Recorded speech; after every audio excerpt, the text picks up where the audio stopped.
నమస్తే, నేను Valli. Welcome to my YouTube channel Devaravalli creations. ఈరోజు ఈ సిలికాన్ మౌల్డ్ ఉపయోగించి, ఈ కట్టర్ ఉపయోగించి ఇటువంటి ఫ్లవర్స్ ఏ విధంగా చేయాలో చూద్దాం రండి.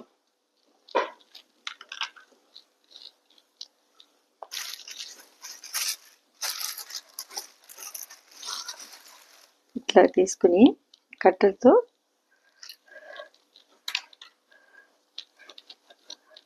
ఈ విధంగా చేసుకొని కట్టర్తో కట్ చేసుకుని ఇట్లా దీనికి కొంచెం మీరు వ్యాజిలిన్ అప్లై చేసుకుంటే ఇట్లా కట్టర్స్ వస్తాయి. ఇట్లా వచ్చేస్తుంది. ఇట్లా కట్టర్ వచ్చిన తర్వాత ఇలా చేసి పెట్టాను చూడండి. ఇట్లా కట్టర్స్ ఫ్లవర్స్ ఇలా వస్తాయి.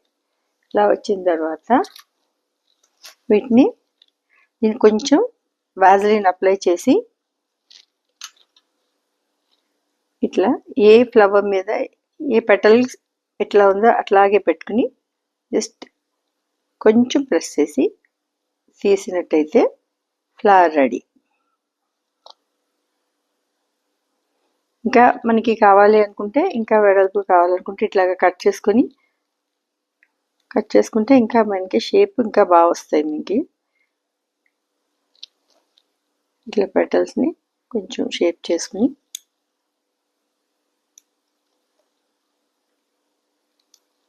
ఇట్లా చేసిన తర్వాత దీనికి మళ్ళీ మనం కొంచెం షేడుది పీచ్ కలర్ కదా, కొంచెం ఆరెంజ్ షేడ్ తీసుకొని కొంచెం సెంటర్లో ఇలా వేసి జస్ట్ ఈ అంచుల్లో ఇది కూడా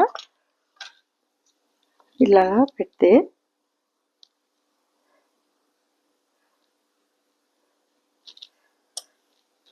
చేసిన తర్వాత ఇది ఇట్లా పెట్టుకుని ఇది మీరు లోపలికి ఇట్లా అన్నట్టయితే డెప్త్ వస్తుంది. ఇట్లా పెట్టి ఇలాగే మనం డ్రై చేసుకున్నట్టయితే షేపు ఇదే షేప్లో మనకి ఉంటుంది. దీనిలో మంచి కొంచెం ఫెవికాల్ పెట్టుకుని ఇట్లా అంటించినట్టయితే ఇలా వస్తుందండి. ఫ్లవరు ఇలా వస్తుంది. ఇలా ఈ మోల్డ్ ఉపయోగించి చేసే ఫ్లవర్ రెడీ. నా ఛానల్ కనుక నచ్చినట్టయితే సబ్స్క్రైబ్ చేసుకోండి, లైక్ చేయండి, షేర్ చేయండి. థ్యాంక్ యూ వెరీ మచ్ అండి.